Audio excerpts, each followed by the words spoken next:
The Queen should resign if she can no longer fulfill her constitutional duties, according to an activist, a claim that one royal expert dismissed as a grudging complaint. Her Majesty should not be able to determine and alter her duties based on her state of health, said Graham Smith, Executive Director of the anti-monarchist group Republic. Following the release of Buckingham Palace's annual financial report at the end of June, it was reported that the Queen's role had been rewritten. While the Sovereign Grant report used to present a 13-point list of duties that the monarch must perform, including attending the state opening of Parliament, its latest version offered a more flexible description. Defining the Queen's role as head of state, The Telegraph wrote.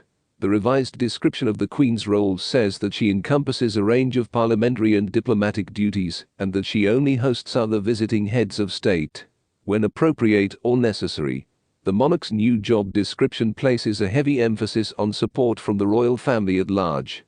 The new report changes the Queen's engagement schedule to the more general royal program visits and says, "The Queen has received great support from other members of the royal family who are carrying out official duties on Her Majesty's behalf." A palace source stressed that it was not a drastic change, but rather a minor update. However, Smith criticized this paraphrase of the 96-year-old monarch's duties as head of state and head of the nation. It shouldn't be up to the head of state to determine what her duties are and then change them in order to suit the fact she is no longer able to conduct the duties that were expected of her. He said, if she can no longer do it, then she should retire, it's that simple. Ahead of the Prime Minister's resignation on Thursday, Smith added, "The idea that Boris Johnson could rewrite the job description for Prime Minister to mean he doesn't have to do anything so he can then continue in that role is odd. You cannot just rewrite the Constitution even in the most trivial way in order to suit yourself," he continued. Smith's comments were rebuked by royal commentator Richard Fitzwilliams, who believes the monarch remains a symbol of national unity for Britain, regardless of her duties. The Queen has long been a role model for persons of an advanced age, Richard Fitzwilliams said. He then continued in his defense by saying, at 96, there is no head of state with a comparable profile. She is not only the world's best known, but her dedication to duty and sagacity are respected worldwide. Since October, she has suffered from mobility issues which have considerably circumscribed her activities.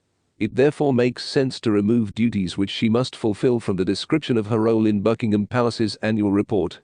It states that it encompasses a range of parliamentary and diplomatic duties, and she receives other visiting heads of state. She has not taken long-haul flights since 2015. She remains, of course, a symbol of national unity, and has just celebrated a platinum jubilee which is unique in our history.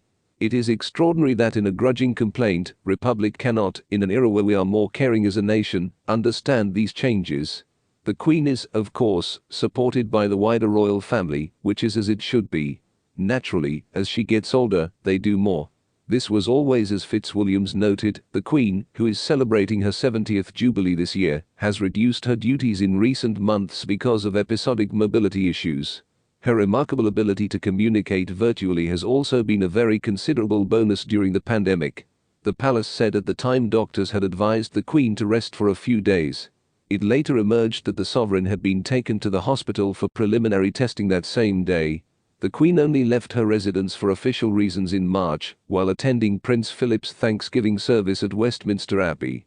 However, she continued to exercise her functions as sovereign, including managing the government's red boxes.